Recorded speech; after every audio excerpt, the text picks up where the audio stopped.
비행기라는 게 사실은 타보면 그 안에 분명한 사회 계층적 구별이 있다는 것을 알 수 있습니다. 얼마 전에 설국열차라고 하는 영화가 개봉된 적이 있습니다. 여러분 기억하십니까? 우리나라의 송강호라는 배우가 거기에 출연했었고 봉준호 감독인가 하는 분이 그것을 연출한 걸로 알고 있는데, 설국열차의 설정도 그런 겁니다. 칸칸이 다른 계층의 사람들이 있고, 그래서 맨 뒤에 칸에서부터 앞에 칸까지 그것을 소위 혁명적인 방법으로 타도해 나가는 그런 이야기들이 있는 거죠. 태어날 때부터 탑승칸이 나뉘어져 있는데, 비행기를 타보면, 이번에도 미국 갔다 오면서 비행기를 탔지만, 비행기를 타보면 돈에 의한 서열이 쫙 매겨져 있는 것을 느낄 수 있습니다. 커튼이 쳐져 있는데 저 커튼이 얼마나 튼튼하고 얼마나 강력한지 그 커튼 너머로 갈 수가 없습니다. 화장실도 못 갑니다. 기웃거릴 수도 없습니다. 단번에 제재당합니다. 그래서 이코노미부터 비즈니스부터 퍼스트 클래스까지 이게 정말 클래스가 정해져 있습니다. 계층이 딱 정해져 있는 거죠. 그런데 이번에 일어난 일은 바로 그 퍼스트 클래스, 가장 돈 많고 사회에서 지도층 계층이라는 사람들이 앉는다는 자리에서 일어난 사건입니다. 자본주의적 이 질서인데, 이 퍼스트 클래스, 비즈니스 클래스, 이코노미 클래스는 자본주의적 질서인데, 자본주의적 질서의 최정점에서 소위 천민 자본주의적 행태가 벌어진 겁니다. 예전에도 라면 상무 뭐 이런 이야기 있었지 않습니까? 라면 끓여와라. 그런데 뭐 라면이 어쨌다고 그 포스코라는 그 회사의 이사로 있는 분이, 상무이사인 사람들이 스튜어디스에게 모욕을 줘서 문제가 되기도 하고, 그래서 결국 그 사람 못 뽑고, 이런 소위 진상승객이 나타나는데, 진상승객이 나타나는 이유가 뭘까? 우리가 심각하게 질문해 보지 않을 수 없습니다. 오늘 한국 사회에서 사람들이 흔히 슈퍼갑이라고 불리는 갑과 을이 있는데, 그중에 갑 중에서도 슈퍼갑들이 정말 진상 같은 짓을 한다는 거죠. 그래서 갑질이라고 하는 이름을 붙일 만큼 왜 그런 것일까 도대체? 그들의 왜 삐뚤어진 행태는 왜 나오는 것일까? 재벌 2세나 3세뿐만 아니라 과거에 권력을 쥐었던 전직 국회의장부터 시작해서 수많은 사람들이 언론과 방송에 오르내리면서 비난과 조롱의 대상이 되는 이유는 뭘까요? 그것은 간단합니다. 본받아야 될 것을 본받지 않고 본받지 말아야 될 것을 본받았기 때문입니다. 사람은 끊임없이 무엇인가를 흉내내며 살아갑니다. 그래서 내가 무엇을 보고 자라나느냐, 무엇을 따라하느냐에 따라서 전혀 나의 모습이 달라집니다. 우리 아이들이 태어나서 입양을 가는 아이들의 경우에, 해외로 입양 가는 아이들의 경우에 분명히 한국에서 태어났는데 걔가 스웨덴으로 입양을 가면 스웨덴어가 모국어가 되고, 미국으로 입양을 가면 영어가 모국어가 되고, 불란서로 입양을 가면 불어가 모국어가 되는 것은 맨날 듣고 보는 것이 그 나라 언어이다 보니까 태어나긴 한국에서 태어났는데, 그런데 자기 태어난 나라의 언어는 다 잊어버리고 자기가 살고 있는 나라의 언어를 사용한다는 겁니다. 조현아 씨라고 하는 분이 박창진 사무장에게 했던 모욕과 행동, 사무장과 스튜디스에게 했던 그 행동은 그걸 보고 배웠기 때문이라는 거죠. 바꾸어 말하면 조현아 씨의 행동을 보고 조양호라고 하는 현재 대한항공 회장이 나와서 자식 잘못 길러서 미안하다 그러는데, 정말 그렇게 사고하는 게 옳다고 생각했습니다. 왜냐하면 그 자식은 그 부모가 하는 것을 그대로 보고 따라 배웠던 것에 불과할 뿐입니다. 분명히 그 집안이 그랬을 겁니다. 제가 특정인의 이름을 거론하며 신상 공개를 해가며 모욕을 주자는 게 아니라 오늘 말씀이 우리에게 그렇게 말하고 있기 때문이라는 겁니다. 너희들이 무엇을 바라보고 무엇을 흉내내고 본받느냐에 따라 전혀 다른 삶의 모습을 살 수밖에 없다는 겁니다. 성경 우리에게 왜 천민자본주의 진상 수포갑질을 하는 사람들이 있느냐? 그들이 뭘 하기 때문이라는 겁니까? 그들이 이 세상을 본받았기 때문이라는 겁니다. 세상은 어떻게 하는 거냐? 힘 있는 자가 힘 없는 자를 억압합니다. 힘 있는 사람이 힘 없는 사람에게 큰 소리칩니다.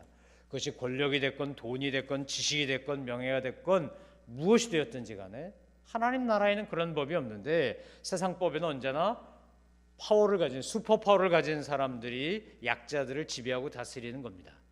제가 처음 유럽에 여행을 갔을 때 대형 박물관을 비롯해서 무슨 루브르 박물관 이런 데 가보고요, 저는 은근히 부하가 치밀어 가지고 좀 못 살겠더라고요. 마음이 불편해서 이거 보려고 내가 왔나? 이런 생각이 들 정도로. 대형 박물관 가보면 몽땅 영국이 해가 지지 않는 나라라고 할 때 이집트부터 시작해서 아프리카, 인도 뭐 이런 나라에서 다 뺏어온 거예요. 자기들이 만들어 놓은 건 별로 없고요. 다 도둑질해 온 걸로 꽉 차 있어요.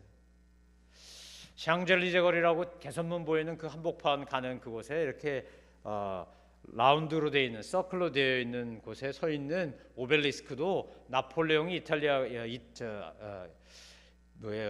에집트 가서 훔쳐온 겁니다. 그거 흉내내 가지고 미국 워싱턴에도 링컨 광장 앞에 오벨리스크라고 돌로 이렇게 깎아지는 뾰족한 탑 같은 거 하나 있지만, 미국은 흉내내서 자기들이 만든 거고 불란서는 나폴레옹이 힘이 있을 때 가서 훔쳐온 것에 불과한 거죠. 바꿔 말하면 슈퍼 갑질한 것들이죠 다.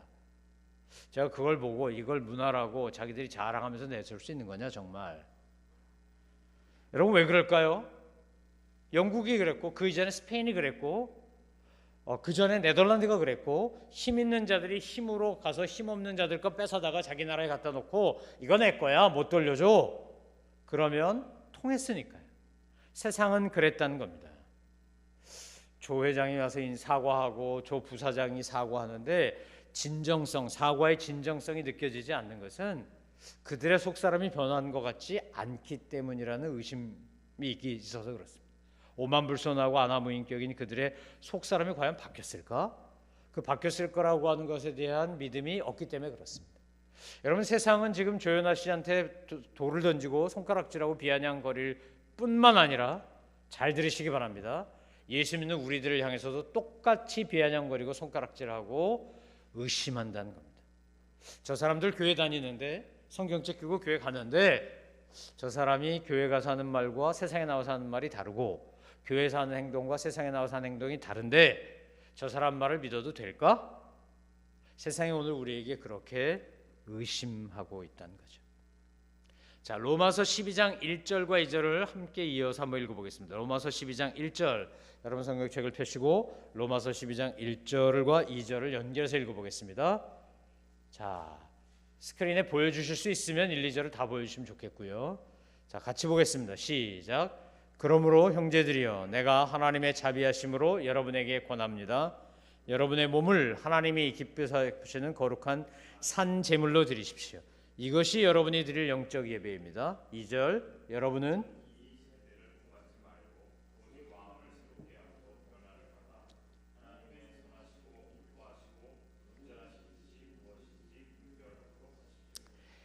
예, 12장 1절에서는 뭐가 강조됐죠? 12장 1절에서는 내가 하나님의 자비하심으로 여러분에게 권합니다. 여러분의 몸을. 12장 1절에서 강조된 단어는 몸입니다. 몸. 이것은 결국 그냥 우리의 바디를 말하는 게 아니라 우리의 라이프를 말하는 것인데, 12장 2절이 되면 뭐가 강조가 됩니까? 여러분은 이 세대를 본받지 말고 오직 마음을 새롭게 함으로. 12장 1절이 몸을 강조했다면 12장 2절은 마음을 강조합니다. 몸 따로 마음 따로 아니고, 사실 몸과 마음은 손바닥의 양면처럼 같이 다니는 것인데, 그런데 몸이라고 하는 말 속에 소마라고 하는 헬라어 속에는 라이프, 인생이라는 말이 들어있다면, 오늘 마음이라고 하는 것에는 우리의 뭐가 있냐면 생각과 우리의 가치관이 들어져 있는 것입니다. 자, 로마서 12장 1절은 크리스찬들이 삶의 본질을 어떻게 살아야 되냐, 무엇이 크리스찬이냐, 무엇이 기독교성이냐에 대한 이야기입니다. 제사와 예배라는 단어로 표현된 하나님께 드려지는 온전한 헌신이 그리스도인이 드릴 영적 예배다, 이렇게 말합니다. 온전한 헌신, 부분적인 헌신 말고요. 제가 처음 비행기를 탔을 때 가루다 인도네시아라는 항공사 비행기를 탔습니다. 가루다 인도네시아는 인도네시아 국적항공입니다. 그런데 가루다 인도네시아 타고 그 다음에 두 번째 탄 것은 싱가포르 에어라인이었습니다. 우리가 아는 것처럼 인도네시아와 싱가포르는 나란히 붙어있는, 싱가포르는 말레이 반도 끝에 있는 나라고 인도네시아는 그 밑에 길게 있는 나라입니다. 자카르타를 비롯해서 우리 많은 여성들이 가고 싶어하는 발리부터 이게 다 인도네시아인데, 근데 이 인도네시아 이 항공사 가루다 인도네시아하고 싱가포르 에어라인하고 탔는데 확 제가 차이를 느낀 거예요. 연달아 탔는데 어떻게 차이를 느끼냐? 가루다 인도네시아는 승무원들이, 여자 승무원들이요, 손님도 별로 없고 그러니까 지들끼리 모여서 막 떠들고 웃고 놀고 그래요. 기념사진 찍고 이래. 싱가포르 에어라인을 탔더니요, 싱가포르 사람이 일본 사람도 아닌데 와가지고요, 승객들 앉아있는데 이코노미고 비즈니스고 퍼스트고 다 그렇게 하는 것 같아요. 그들은 무릎을 딱 꿇고 앉아가지고요, 이렇게 우러러 보면서 손님 뭘 해드릴까요? 이렇게 질문해. 깜짝 놀랐어요 제가. 예? 그러니까 위에서 이렇게 아래로 내려다보는, 자기들이 말하면 불경스러운 짓을 하지 아니하고 밑에서 위를 쳐다보는, 이렇게 우러러보는 태도로 주문을 받더라고요. 그때 아무 항공사도 그렇게 안 할 때예요. 제가 그걸 보고 이 사람들이 갖고 있는 서비스 정신, 이들이 승객을 정말 높여주려고 하는 어떤 마음으로 우러나서 그랬건, 그 회사 매뉴얼이 내규가 그래서 그랬건 간에 어쨌든 방글방글 생글생글 웃으면서 방실방실 웃으면서요, 제가 뭘 해드리면 좋을까 이렇게 묻는데 기분이 좋더라고요. 기분이 나쁘지 않더라고요. 우리는 마음에 있는 대로 반드시 살아가게 되어 있습니다. 마음에 있는 대로 반드시 말하게 되어 있습니다. 마음에 있는 대로 반드시 행동하게 되어 있어요. 그래서 12장 1절 말씀이 그리스도의 삶이 결국 온전한 제사와 예배가 돼서 세상을 바꾸는 힘이다 이렇게 말하는 것이라고 한다면, 12장 2절 우리에게 뭐라 말하는 겁니까? 그 몸이 어떠 행동을 하느냐는 결국 그 마음이 어떠하냐에 달려있다는 겁니다. 몸이란 말이 삶의 뜻이라면 마음이란 표현은 생각과 가치관입니다. 더 나아가면 영혼을 말합니다. 따라서 그리스도인의 행동 강령이 되는 하나님 앞에서 살아가기 위해 우리가 가져야 될 것이 있는데 두 가지라는 겁니다. 한번 따라해 보시겠어요? 첫째, 따라하십시오. 첫째, 본받지 말라. 뭐 하라고요? 본받지 말라고요. 우리가 하나님이 원하시는 가치관과 사고방식을 갖고 살아가려면 don't 하지 말아야 될 게 있다는 거예요. 본받지 말아야 될 게 있다는 거죠. 뭘 본받지 말라는 겁니까? 여러분은 뭘 본받지 말라고요? 이 세대를 본받지 말고, 이 세상을 본받지 말고. 우리가 살아가는 세상, 우리가 살아가는 세대에는 뭐가 있냐? 세속적인 가치관이 꽉 차 있습니다. 제가 조연아 씨였다면 이렇게 하면 승무원들과 그 사무장들을 비롯한 기장을 비롯한 많은 사람들이 감동하지 않았을까요? 자기가 생각하는데 자기가 알고 있던 매뉴얼과 다른 것으로 서비스를 하는데 조용히 불러가지고, 사무장님 제가 알기로는 매뉴얼에 의하면 이렇게 해야 되는데 좀 다르게 서비스하는 것 같아요. 그래봐야 1등석에 둘밖에 안 탔대잖아요. 다른 손님한테 서비스하는 게 왜 다른가요? 그러면 부사장님 얼마 전에 이게 바뀌어가지고요 이렇게 하라 그랬습니다. 왜냐하면 땅콩 알러지가 있는 사람들이 이걸 까서 주면 그 알러지 때문에 힘들어한다 그래서 저희가 봉투째 보여주고, 땅콩 알러지 혹시 있으십니까? 마카다미아 혹시 알러지 있으십니까? 없다 그러면 그때 까서 유리 그릇에 담아주도록 매뉴얼이 바뀌었습니다. 그랬군요. 정말 잘했어요. 훌륭해요. 이랬으면요 땅콩 회왕이니 땅콩 공주니 슈퍼 갑질이니 그딴 소리 안 들었을 겁니다. 뭐 지금 조사한 바에 의하면 무릎을 꿇으라고 그러고 막 매뉴얼을 집어던졌다 그러고 폭언을 하고 막 3m를 밀고 갔다 그러고, 뭐 이건 정말 진상도 이런 진상이 없더라고요. 보는데 한심하기도 하고 답답하기도 하고. 아니 대한민국을 상징한 태극기를 달고 다니는 항공사인데, 야 정말 제가 미국에서 그 뉴스를 보고요 정말 창피해서 얼굴을 못 들겠는 거예요. 여러분, 사람은 자기 안에 있는 대로 해요. 자기 안에 있는 대로. 세상은 우리에게 뭘 보여준다고요? 힘 있고 능력 있고 권력 있고 이런 자들이 자기 마음대로 아나무인격으로 하는 것만 보여줘요. 그래서 우리가 어떻게 하는 거예요? 그렇게 하고 싶어져요. 그걸 바라보고 있으면. 성경 우리에게 뭐라 말합니까? 이 세상을 본받지 말라 이 말이에요. 이 세상에서 통하는 풍조와 유행을 따르지 말라. 흉내내지도 말라. 부러워하지도 말라. 그것은 왜요? 하나님이 반대하는 세상의 방식이기 때문에 그렇다는 겁니다. 하나님이 원하시는 방식과 마귀가 원하는, 사탄이 원하는 방식은 대칙점에 서 있습니다. 절대로 같지 않아요. 근데 세상은 어떻게 하는 거예요? 사탄이 원하는 대로 따라가게 돼 있어요. 왜요? 공중의 권세 잡은 마귀와 사탄이 사람들에게 그런 것을 계속 전염병처럼 흩뿌리기 때문이라는 겁니다. 세상에 부패하고 더러운 것들을 멀리하고 거부하라고, 적극적으로 거부하라고 하는 말씀입니다. 그러려면 뭐 해야 되냐? 손해볼 각오하고 사셔야 돼요. 세상으로부터 바보 소리 들을 각오하셔야 돼요. 저 사람들 참 답답하고 참 꽉 막혀서 이런 소리 들으셔야 돼요. 그리고 가능하면 보지도 말고 듣지도 마셔야 돼요. 옮기지도 말고. 인터넷이든 텔레비전이든 신문이든 방송이든 정말 추잡하고 음란하고 잘못된 것들 가까이 하지 말라는 거예요. 우리 옛날 조상들이 백로야 까마귀 노는에서 가지도 말라 그랬어요. 왜요? 가서 흰색에 검은색 묻을까 봐. 절대로 흰색에 검은색 안 묻죠. 흰털이 어떻게 털이 검은색이 바뀌겠어요. 하지만 그 정도로 듣지 못할 것을 들으면 귀를 씻고 가지 못할 곳에 갔으면 발을 씻고 그렇게까지 스스로 절제하라고 한 이유가 무엇입니까? 우리는 나도 모르는 사이에 닮기 때문에 그렇습니다. 초록은 동색이라 닮아요. 여러분, 우리가 정말 재밌는 사람이 되려면 재밌는 사람 옆에 있으면 재밌는 사람이 되고요. 적극적 사고방식을 가지고 있는 사람 옆에 있으면 우리도 긍정적 사람이 되고요. 비판하고 헐뜯고 모함하는 사람 옆에 있으면 우리도 그렇게 돼요. 저와 여러분이 이렇게 대단한 사람이 아니에요. 그래서 우리는 좋은 사람, 훌륭한 사람, 거룩한 사람, 위대한 사람 옆에 있으려고 노력해야 돼요. 바꿔 말하면 사람이 중요한데 어떤 사람이 내 옆에 있느냐를 보셔야 돼요. 그러니까 옛날에 문제가 나면 선생님들이 부모님 부르면 우리 애는 괜찮은데 나쁜 친구를 사귀어서 그래요. 맞는 말이에요. 틀린 말이지만 맞는 말이에요. 그 친구도 나쁜 친구지만 나쁜 친구를 사귀어서 그래. 나쁜 친구가 나쁜 친구를 더 나쁘게 만든 거지.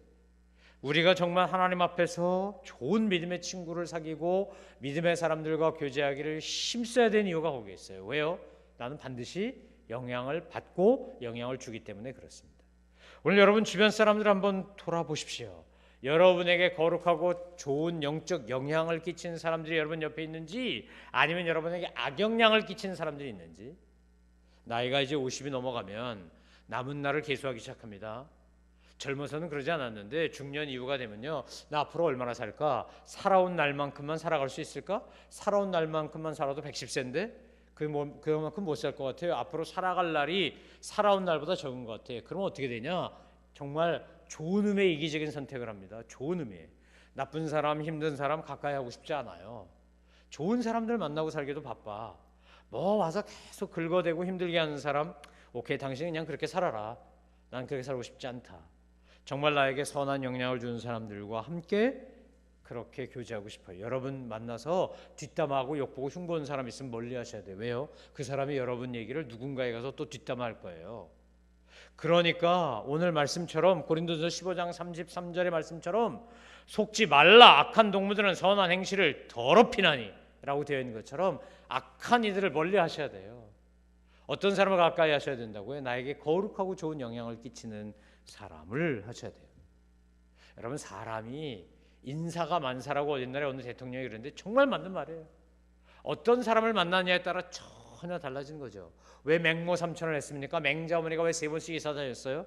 장의사 옆에 갔더니 자기 아들 맹자가 뭐 한다고 맨날 장례 치르는 아이고 이거만 하더래잖아. 시장 옆통에 살았더니 그 아들이 맨날 뭐 했다고? 자 사요 뭐 이거만 했대잖아요. 그래서 서당 옆으로 갔더니 애가 뭐 했다고요? 그다음부터 글 읽는 흉내만 내더라고요. 여러분, 이거 굉장히 중요합니다. 우리가 세대를 본받지 않기 위하여 뭐 해야 되냐? 선택할 줄 알아야 돼요. 굉장히 중요한 거예요. 이 원리는 아무리 강조해도 지나침이 없어요. 하나님이 오늘 우리에게 원하시는 거예요. 예수님이 말씀하시는 거예요. 하나님을 영감 있는 찬양으로 찬송하는 입술들이 여러분 주변에 있게 되기를 주의 이름으로 축원합니다. 기도하는 입술들 옆에 계십시오. 누군가 덕스럽게 세워주고 칭찬하고 격려하는 입술들이 여러분 친구들의 입술이 되기를 소망하며 축원합니다. 내 입에서 상스러운 노래, 세상적인 것들 멀리하게 해달라고 기도하셔야 됩니다. 그리고 세상을 본받지 않게 해달라고 기도해야 됩니다. 여러분, 지저분하고 불쾌하고 거친 말 그래서 쓰지 말아야 합니다. 함부로 말하면 안 되는 거예요. 왜요? 말은 그 사람 속에 있는 게 나오는 것이기 때문에 그래요. 유혹하고 야한 복장도 착용하지 마셔야 돼요. 왜요? 그것이 다른 사람을 타락시킬 수 있기 때문에 그래요. 문제가 있는 오락을 피하라고 노름이나 도박하지 말라고 하는 이유가 뭘까요? 그것을 재미삼아 하다가 나중에 그것에 빠져버리기 때문에 그래요. 여러분, 심지어 우리나라 같은 선교사들은 술과 담배까지 금지했어요. 왜요? 한국 사람들 보니까 사람이 술을 먹다가 나중에 어떻게 해요? 술이 술을 먹어요. 나중에 술이 사람을 먹어버려. 그래갖고 이게 사람인지 무슨 뭔지 모르겠어요. 주사를 부리기 시작하는데 이건 정말 가관이지 이런 진상이 없으니까. 또 담배 때 물고 에헴 하면서요. 그러면서 폰만 잡고 권위주의에 사로잡혀 있어서 술도 먹지 마라, 담배도 피지 마라 아예 금기했어요.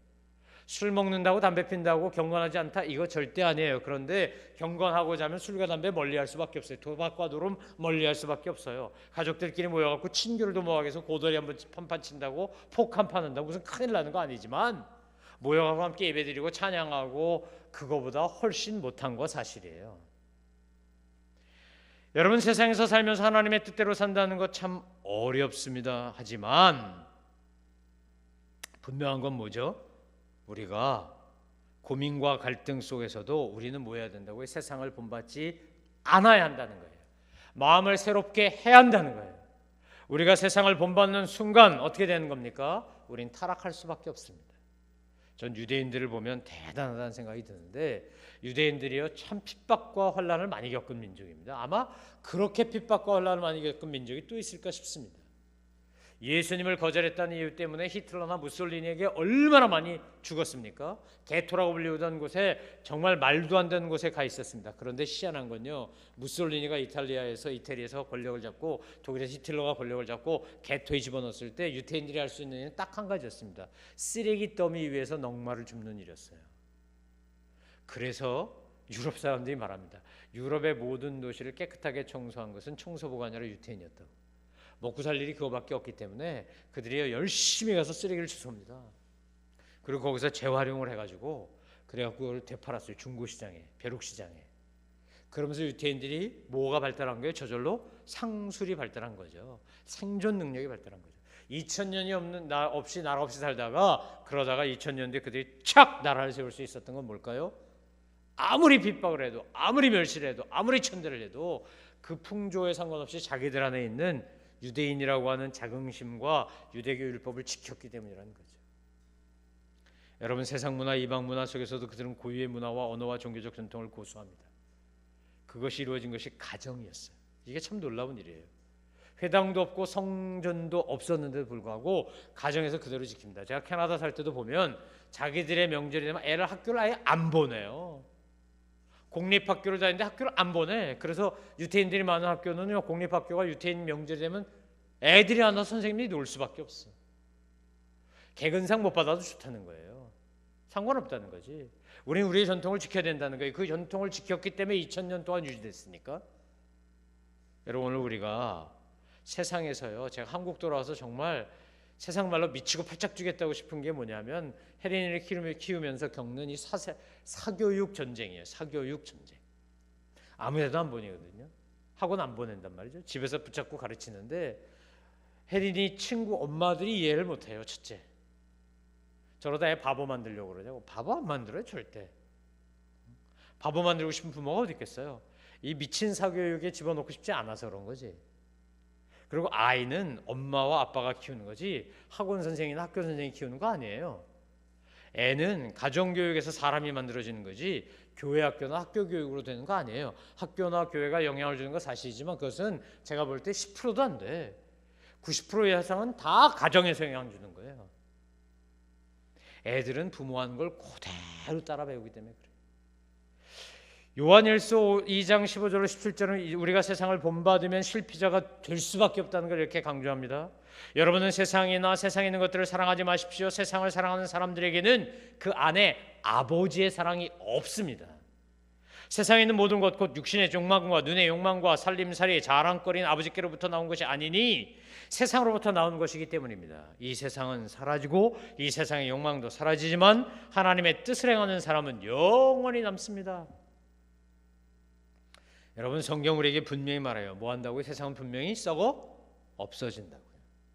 썩어 없어진다고요. 사라져버릴 세상과 세상 풍조를 따라가지 않는 여러분 되기를 주님의 이름으로 축원합니다. 버리시기 바랍니다. 본받지 않게 되기를 바랍니다. 아멘. 아멘. 우리나라처럼 유행이 강력한 힘을 발휘한 나라가 어디 있겠어요? 정말 장사하는 분들은 대한민국 만세를 외쳐야 돼. 뭐 하나 유행하면 막 쫙 유행해. 그거 안 하면 큰일 나는 거야. 뭐 전지현 야상, 그럼 야상 다 입어야 돼 그냥. 에? 그거 안 입으면 사람이 아닌 것 같이 막 생각해. 제 친구가 이태리에서 무역업을 하는데 지난번에 가서 우리 특송도 있죠. 김용돈이라고 여호와는 나의 목자신이 불렀던 그 친구가 전지현 야상을 전지현 씨가 입은 뭐 별그댄가 거기에서 입은 야상을 수입해다 팔았어요. 대박 났지, 대박 났어. 뭐. 한 달에 한 번씩 오더라고. 막 그냥 그거 싫고. 얼마나 잘 팔리는지. 비싸긴 또 얼마나 비싼지. 제가 그걸 보고요, 저거 안 입으면 사람 안 되나? 저거 안 입으면 인간의 가치가 떨어지는 거야.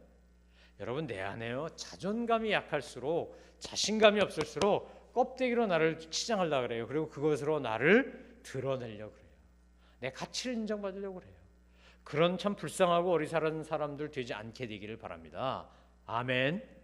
여러분이 뭘 들었든 뭘 걸쳤든 뭘 꼈든 뭘 신었든 그게 여러분 아닙니다. 여러분은 얼마나 소중한 사람이라고요? 예수님이 핏값 주고 하나님이 아들 예수 죽여서 그 핏값으로 살 만큼 우리는 너무나 소중한 존재들이에요. 믿으십니까?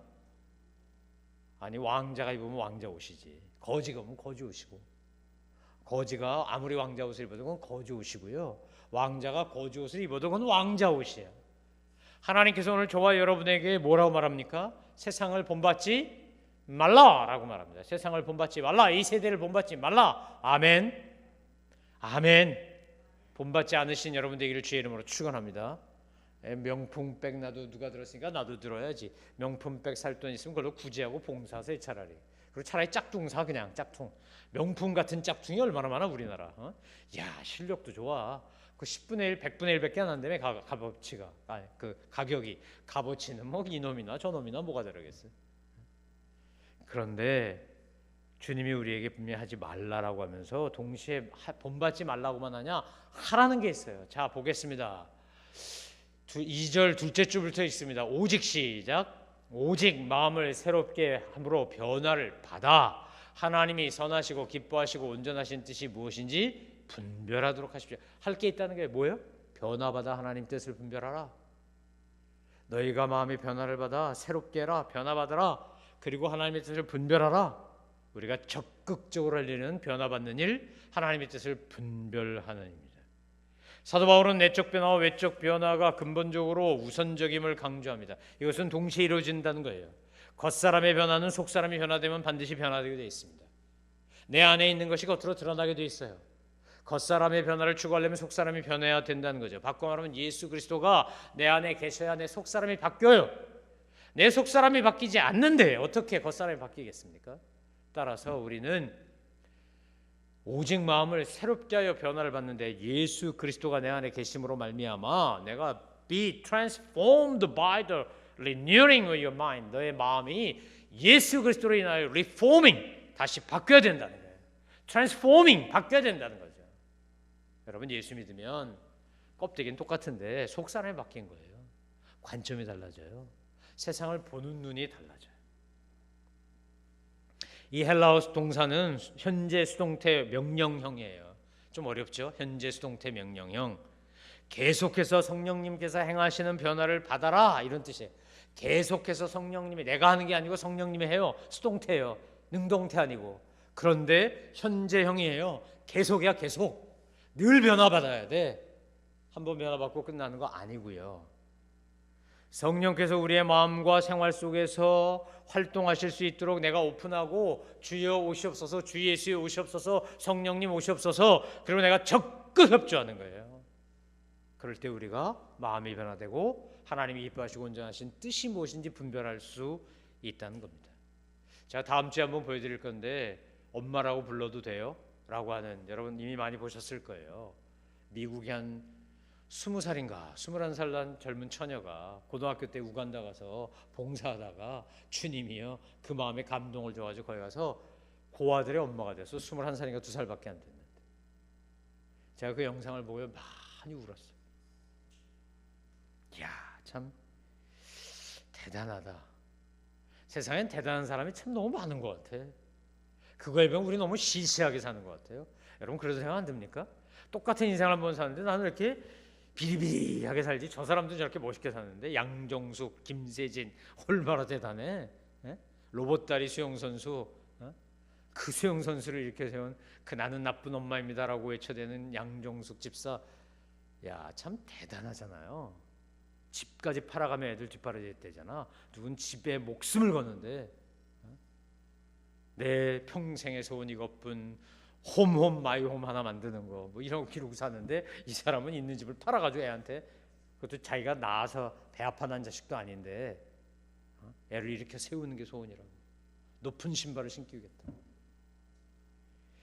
여러분 시편 1편과 시편 1편 1절로 2절은 뭐라 말합니까?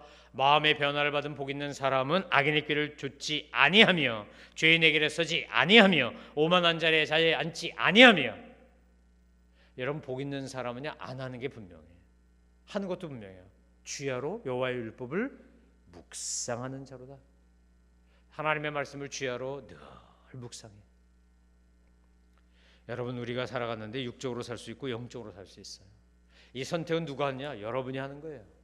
내가 하나님의 사람으로 살 것이냐 세상의 사람으로 살 것이냐. 하나님이요 24시간은 다 똑같이 줘요. 뽀빠이 이상용 씨가 자기 얘기한 것 제가 생각나는 것 중에 하나, 자기가 태어났는데 너무 병덩어리로 태어나가지고 집안 어른들이 갖다 산에 갖다 묻었답니다. 근데 자기 이모가 몰래 파다가 그 아이를요 꺼내가지고 산속에서 달달달달 떨고 숨어 살다가 며칠 만에 살아가지고 8살 될 때까지 누워 있었대요. 8살 될 때까지. 그런데 그 사람이 대전고등학교 가가지고 그 열심히 운동해갖고 미스터 코리아 된 사람 아니에요. 8살까지 누워있던 병치레하던 죽지 못해 살았던 꼬맹이가 세상에 뽀빠이 아저씨가 돼서 뽀빠이 아저씨.